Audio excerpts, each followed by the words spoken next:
Hi everyone, knowledge group पे मैं प्रियंका आपका स्वागत करती हूँ। और जैसा कि यूपी टेट में प्राइमरी स्कूल के लिए हम ग्रामर का सेक्शन लेके आई हूँ। ठीक है, ग्रामर के सेक्शन में हमारा जो चल रहा है टॉपिक पार्ट ऑफ स्पीच चल रहा है। ठीक है, पार्ट ऑफ स्पीच में हमने noun, pronoun, verb, adverb, preposition और ये जो चल रहा है क्लास, ये कंजंक्शन से रिलेटेड। ठीक है, तो हमने कंजंक्शन में अब तक आपके साथ सबऑर्डिनेट कंजंक्शन और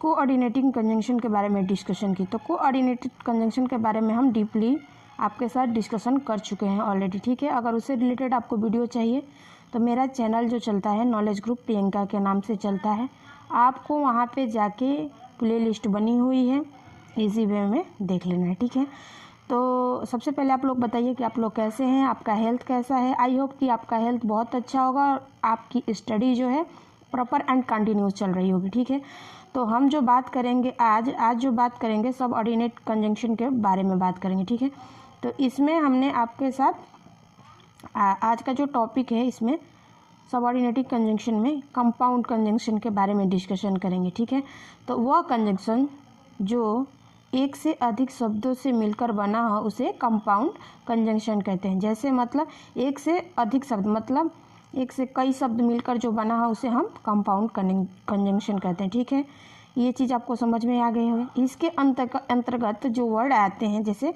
इन order that, on condition that, even if, provided that, as that, in as much as या as well as soon as if इत्यादि वर्ड आते हैं। तो नोट है कि इनके उदाहरण में इन ऑर्डर दैट का प्रयोग कंपाउंड कंजंक्शन के रूप में किया जाता है। ठीक है, आगे बात कर लें तो आगे जो है कोरिलेटिव कंजंक्शन है। किसे कहते हैं कोरिलेटिव कंजंक्शन? तो my dear friends, correlative conjunction दो शब्दों से मिलकर बने होते हैं और एक शब्द दूसरे शब्दों से संबंध निश्चित होता है। अर्थात यदि प्रथम शब्द आए तो दूसरा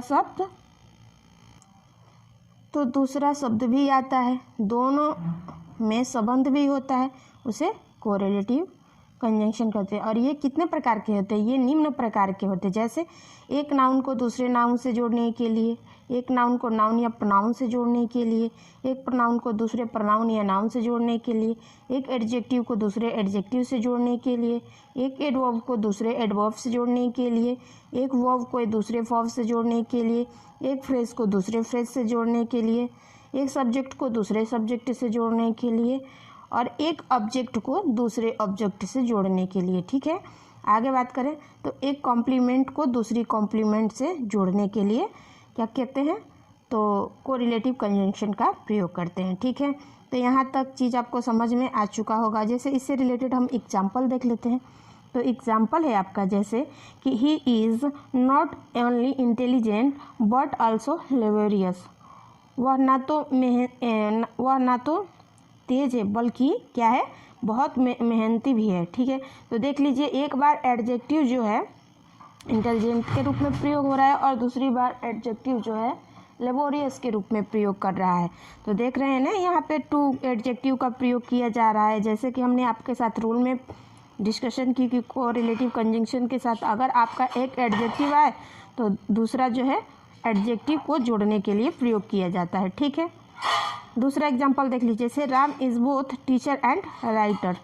तो देख लीजिए मेरे भाइयों और मेरे बहनों, जैसा कि यहाँ पे दो बार बोथ यानी दो राम जो है क्या है, एक बार वो टीचर की बात कर रहा है और दूसरी बार राइटर, तो दो बार यहाँ पे कॉम्प्लीमेंट वर्ड का यूज़ हो रहा है। ठीक है, तो आई थिंक कि ये रूल प्लस एग्जाम्पल आपको यहाँ से अच्छे तरीके से समझ में आ चुका होगा। ठीक है, आगे हम बात करें कि यहाँ कोरिलेटिव कंजंक्शन एक कॉम्प्लीमेंट से दूसरे कॉम्प्लीमेंट को जोड़ने के लिए प्रयोग किया जाता है। ठीक है, वही बात जो हम आपको समझाए वही हम चीज़ लिख दिए हैं। ठीक है, आगे बात करें कि कोरिलेटिव कंजंक्शन का प्रयोग आइदर और के इस अर्थ में सब्जेक्ट या ऑब्जेक्ट भाग में लिखकर सीपी बनाते हैं। ठीक है, आगे देख लेते हैं। तो जैसे एग्जाम्पल है कि राम इज़ आइदर इंटेलिजेंस और ऑनेस्ट। राम या तो तेज है और क्या है, ईमानदार भी है। ठीक है, जैसे आइदर राम और मोहन इज गुड, तो राम और मोहन क्या है, अच्छे हैं। देख लीजिए, इसको भी हम डीपली दर्शा दिए हैं ताकि आपको अच्छे से समझ में आ जाए।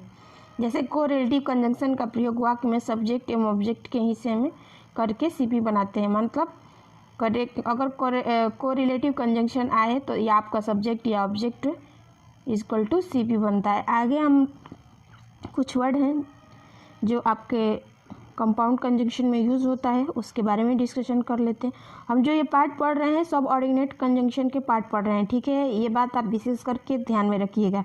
आगे है जैसे आइदर आर का मतलब आइदर के साथ किसका प्रयोग होता है, तो नॉर का प्रयोग होता है। तो इसका अर्थ होता है कि दोनों में से कोई नहीं, या तो ना तो राम और ना ही वो। ठीक है, अगर जैसे ना राम ना श्याम, एग्जाम्पल के अकॉर्डिंग बहुत बेहतरीन तरीके से हम और समझेंगे। जैसे Ram is neither good nor bad, Ram ना तो अच्छा है और ना ही बुरा। ठीक है, दूसरा बात कर ले कि बोथ के साथ हम यूज़ करते हैं एंड का, तो इसका हिंदी अर्थ जो निकलता है आपका और भी निकलता है। क्या निकलता है, तो माय डियर फ्रेंड निकलता है और भी। जैसे एग्जाम्पल कि she is both tall and beautiful, ठीक, वह लंबी और सुंदर भी है। ठीक है, तीसरा है नॉट ओनली बट ऑल्सो, तो इसका अर्थ हिंदी निकलता है केवल ही बल्कि नहीं के अर्थ में करते हैं। जैसे Ram is not only intelligent but also good, Ram केवल तेज ही नहीं बल्कि क्या है, अच्छा भी है। ठीक है, आगे है नॉट आइदर आर, तो नॉट आइदर अगर आए तो आप सेंटेंस के साथ उसमें देखिएगा कि और का यूज़ हुआ है कि नहीं। अगर और का यूज़ होगा तब भी जाके आपका सेंटेंस करेक्ट होगा, नहीं तो इनकरेक्ट। जैसे एग्जाम्पल देख लीजिए, जैसे सी इज़ नॉट आइदर टॉल और ब्यूटीफुल, हाँ, वह ना तो लंबा है और ना ही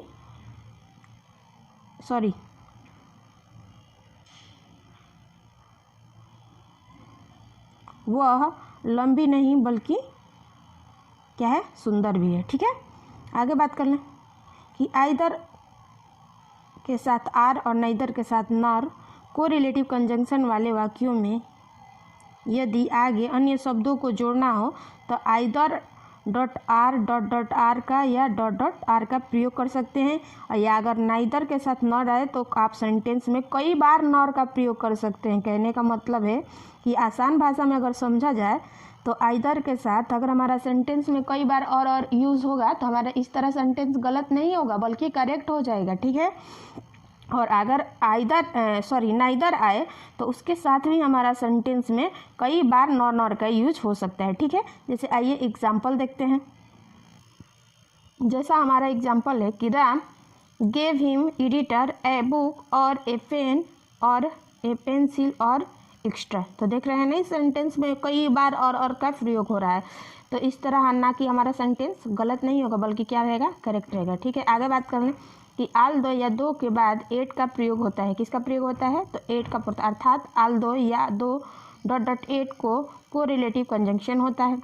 लेकिन एट का प्रयोग तभी कर सकते हैं जब क्लॉज के अंत में का प्रयोग नहीं हो और इसका अर्थ जो हो यद्यपि या डॉट फिर के अर्थ में होता हो। ठीक है, यदि और येट दोनों लिख दिए जाएं तब भी सही वाक्य बनते हैं। जैसे आल दो he is poor yet he is honest. ठीक है, तो इसका अर्थ होगा कि यद्यपि वह गरीब है यदि वह ईमानदार भी है। ठीक है, आगे जो वर्ड है क्या है, तो आगे जो वर्ड है हमारा हार्डली या सीक्रेटली, तो इसके साथ व्हेन या बिफोर का प्रयोग करेंगे। ठीक है, बात करें इसमें आगे कि कोरिलेटिव कंजंक्शन मुश्किल से या कठिन के अर्थ में वाक्य में प्रयोग किया जाता है। ठीक है, इसका अर्थ होगा कि मुश्किल से या हार्डली, मुश्किल से या सीक्रेटली, कठिन से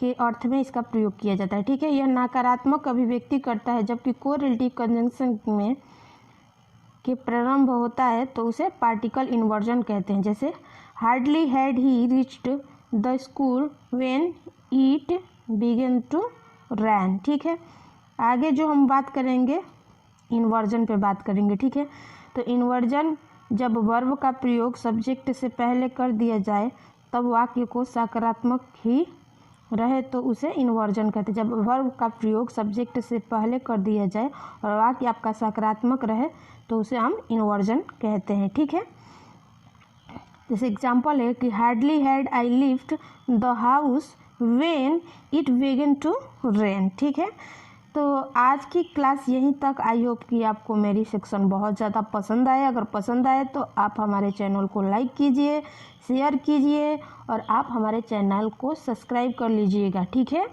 और अपने मित्रों को भी बताइएगा, क्योंकि यहाँ पे हम जो भी आपको कंटेंट देते हैं इसके लिए कोई फीस नहीं है। ठीक है, सारे क्लास फ्री हैं विदाउट मनी के। तो आप चाहे जितनी बार, कई बार, 1 बार 2 बार 50 बार तक देखिए, तब तक आपको चीज़ें समझ में ना आए, बार बार उस चीज़ को रिपीट करते रहिए। ठीक है, तो आज की क्लास यहीं तक। Thank you and take care. God bless you.